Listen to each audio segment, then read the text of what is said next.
Hi, and welcome to the Integray How-To series. In this video, we'll walk you through the basics of task step in Integray. When you're working on integration tasks, the task step is your main building block. Every task step is connected to a connector, which is basically a program that plays a key role in the integration process. Based on the connector you pick, input and output schemas and also configurations are automatically selected in that task step. Hi, now I'm going to show you how to configure task steps.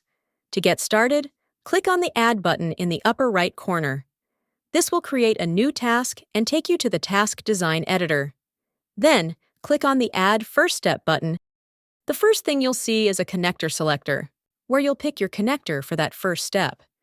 Here's what you'll see: a step name, which gives the step a name that makes sense for what it does, a text search to help you find connectors, and the connector catalog, which is a list of available connectors.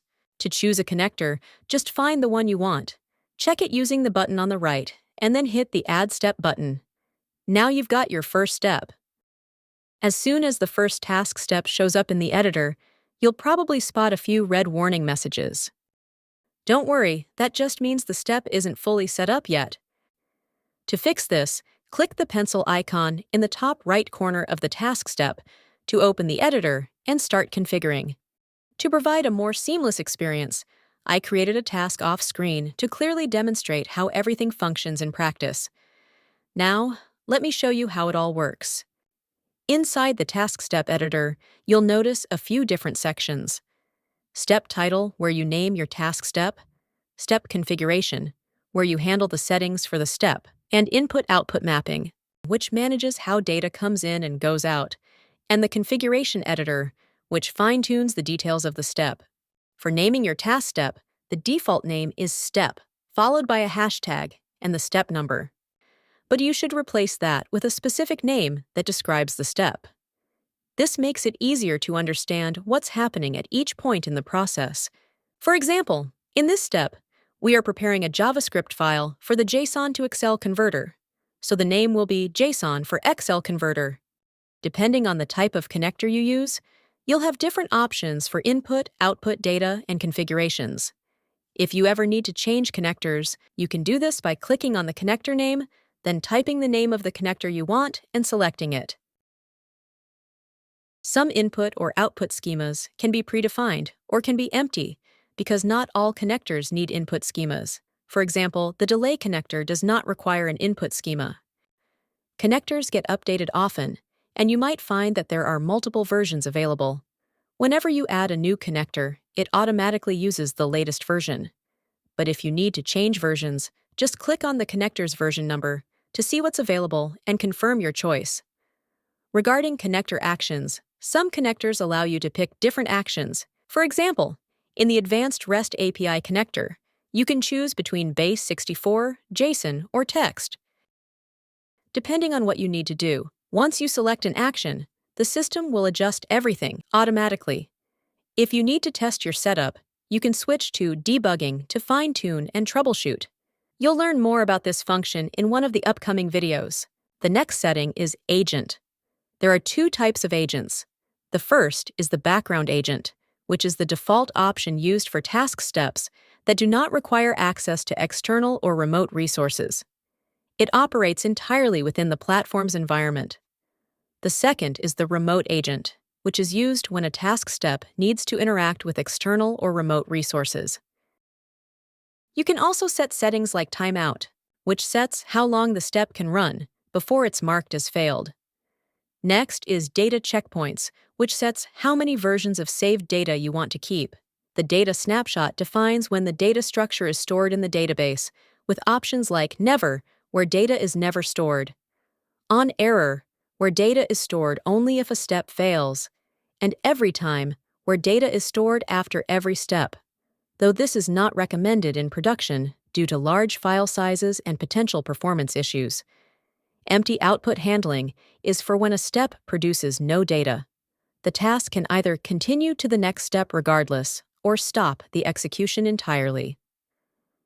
Moving on to input processing, data can be handled in two main ways: either row by row, where individual records are processed, or in bulk, where multiple records are handled simultaneously. When it comes to error handling, the behavior in case of failure can vary. Options include the fail step, which stops the current branch while allowing other branches to continue, and the fail task, which immediately halts the entire task. Alternatively, you can use fail step and continue, where the task proceeds while marking the failure, or fail task and continue, which allows the task to continue but acknowledges the failure. Tags allow for more advanced categorization. You can create new ones or select from existing options. Finally, another important detail to mention is the number of attempts, which defines how many retries are made before marking the step as failed. Each connector step involves defining how the input data is structured, which is input schema, and how the output is formatted, which is output schema. You can either use existing schemas or create new ones. We are using the system schema, which is utilized in the Advanced REST API connector in previous step. To confirm the selection, click on Load Schema. In the output, you can choose any schema you need. However, for our task, we'll be using the JSON schema. Then simply confirm by clicking on the Load Schema button. Once you have your schemas, you'll need to map the data. Mapping involves taking the output data from the previous step and assigning it to the input data of the current step. This can be performed by clicking on each schema parameter and mapping it manually, or it can be mapped automatically by clicking on the double arrow icon. This tells the system how to align columns from the input data with the output structure. You can even apply filters to the data. Just hover over the mapping tree, and you'll see options to add filters and configure mappings. The output schema defines how data will be structured once the task step processes it. As with the input schema, you can either create a new one or use an existing schema. In the configuration editor, you can customize and save different settings for your connectors. Some connectors provide programming fields that allow you to write and execute code in a specified programming language, such as JavaScript for JS mapping statements or SQL for SQL statements, while others offer drop-down fields, checkboxes, and text fields, as seen in the Advanced REST API connector. To continue with our configuration, I will paste the JSON code, which customizes the data from the Advanced REST API and serves as the input for the Excel creator. When saving the schema, I can also change its name and visibility. If set to private, the configuration is restricted to the task it was created for. If set to public, the configuration becomes available for use across all tasks within the company. Once everything is set, I can click on Publish in the upper right corner to save all the changes to cache memory. Once the task is published, I can close the task step editor and click the Start button. When we switch to the History view, we can confirm that the task ran successfully. That wraps up the task step tutorial. I hope you've learned everything you needed. See you in the next one. If you found this video useful, don't forget to like, comment, and subscribe. Stay tuned for more tips and tricks coming up soon.